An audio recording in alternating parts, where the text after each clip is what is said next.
আসসালামু আলাইকুম, কেমন আছেন আপনারা? আশা করি আপনারা সবাই ভালো আছেন। আল্লাহর রহমতে আমরা সবাই ভালো আছি। তো আজকে দেখতে পাচ্ছেন আমি আমসত্ত্ব বানাচ্ছি, কাঁচা আমের। তো প্রথমে আমি ভালো করে ধুয়ে পরিষ্কার করে কেটে নিয়েছি, নিয়ে অল্প পানি দিয়ে আমি সিদ্ধ করে নিয়েছি। তো দেখতে পাচ্ছেন আটি আটি হয়ে আছে।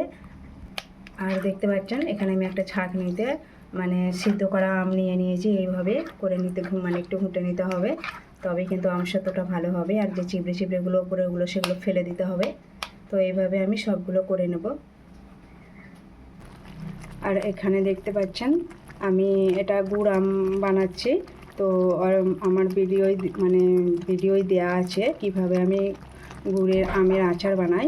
তো আমার আমের আচার শেষ হয়ে গেছে, সেই জন্য আমি আজকে আবারও বানাচ্ছি। কারণ বাড়ি থেকে আমার ছেলে মেয়ে সবাই বলেছে যে মা আবার গুড় আম করো, সেই জন্য আমি আবার বানাচ্ছি।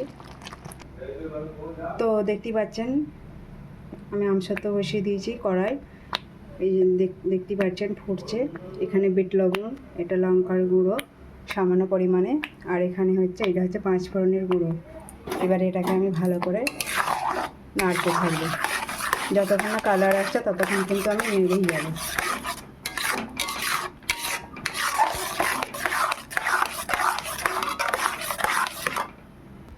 তো দেখতেই পাচ্ছেন এখানে আমি চিনি দিয়ে দিয়েছি। চিনিটা দেওয়ার পরে কিন্তু কালারটা আসবে।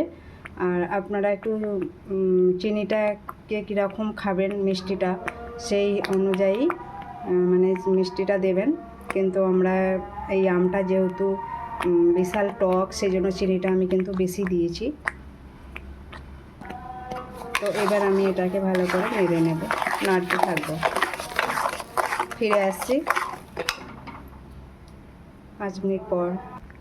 তো দেখতেই পারছেন কত সুন্দর কালার এসে গেছে। আমার আমসত্ত্বটা কিন্তু রেডি হয়ে গেছে। এবার আমি এটাকে নামিয়ে নেব।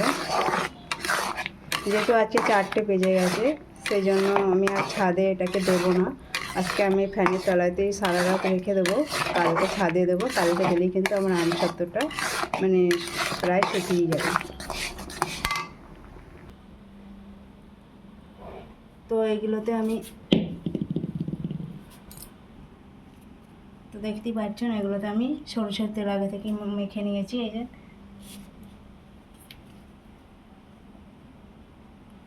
এবার আমি এগুলোকে ঢেলে দেবো।